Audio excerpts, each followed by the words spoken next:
উদ্ভ্রান্ত সেই আদিম যুগে স্রষ্টা যখন নিজের প্রতি অসন্তোষে নতুন সৃষ্টিকে বার বার করছিলেন বিধ্বস্ত, তাঁর সেই অধৈর্যে ঘন ঘন মাথা নাড়ার দিনে রুদ্র সমুদ্রের বাহু প্রাচী ধরিত্রীর বুক থেকে ছিনিয়ে নিয়ে গেল তোমাকে। আফ্রিকা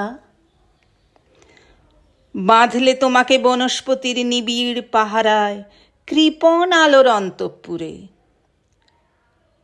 সেখানে নিভৃত অবকাশে তুমি সংগ্রহ করছিলে দুর্গমের রহস্য, চিনছিলে জল স্থল আকাশের দুর্বোধ সংকেত। প্রকৃতির দৃষ্টি অতীত জাদু মন্ত্র জাগাচ্ছিল তোমার চেতনাতীত মনে। বিদ্রুপ করছিলে ভীষণকে বিরূপের ছদ্মবেশে, শঙ্কাকে চাচ্ছিলে হার মানাতে, আপনাকে উগ্র করে বিভীষিকার প্রচণ্ড মহিমায় তাণ্ডবের দুন্দুভি নিনাদে। হায় ছায়াবৃতা, কালো ঘোমটার নিচে অপরিচিত ছিল তোমার মানব রূপ উপেক্ষার আবিল দৃষ্টিতে। এলো ওরা লোহার হাতকড়ি নিয়ে, নখ যাদের তীক্ষ্ণ তোমার নেকড়ের চেয়ে। এলো মানুষ ধরার দল, গর্বে যারা অন্ধ তোমার সূর্যহারা অরণ্যের চেয়ে। সভ্যের বর্বর লোভ নগ্ন করলো আপন নির্লজ্জ অমানুষতা।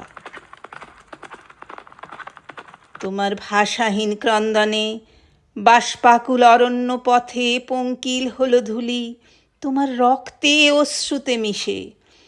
দস্যু পায়ের কাঁটা মারা জুতোর তলায় বিভৎস কাদার পিণ্ড চিরচিহ্ন দিয়ে গেল তোমার অপমানিত ইতিহাসে।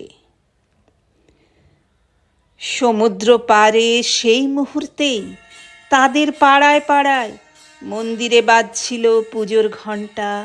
সকালে সন্ধ্যায় দয়াময় দেবতার নামে শিশুরা খেলছিল মায়ের কোলে। কবির সঙ্গীতে বেজে উঠছিল সুন্দরের আরাধনা। আজ যখন পশ্চিম দিগন্তে প্রদোষকাল ঝঞ্ঝা বাতাসের ঊর্ধ্বশ্বাস, যখন গুপ্ত গহ্বর থেকে পশুরা বেরিয়ে এলো, অশুভ ধ্বনিতে ঘোষণা করল দিনের অন্তিম কাল। এসো যুগান্তরের কবি, আসন্ন সন্ধ্যার শেষ রশ্মিপাতে দাঁড়াও ওই মানহারা মানবীর দ্বারে। বলো ক্ষমা করো, হিংস্র প্রলাপের মধ্যে সেই হোক তোমার সভ্যতার শেষ পুণ্যবাণী।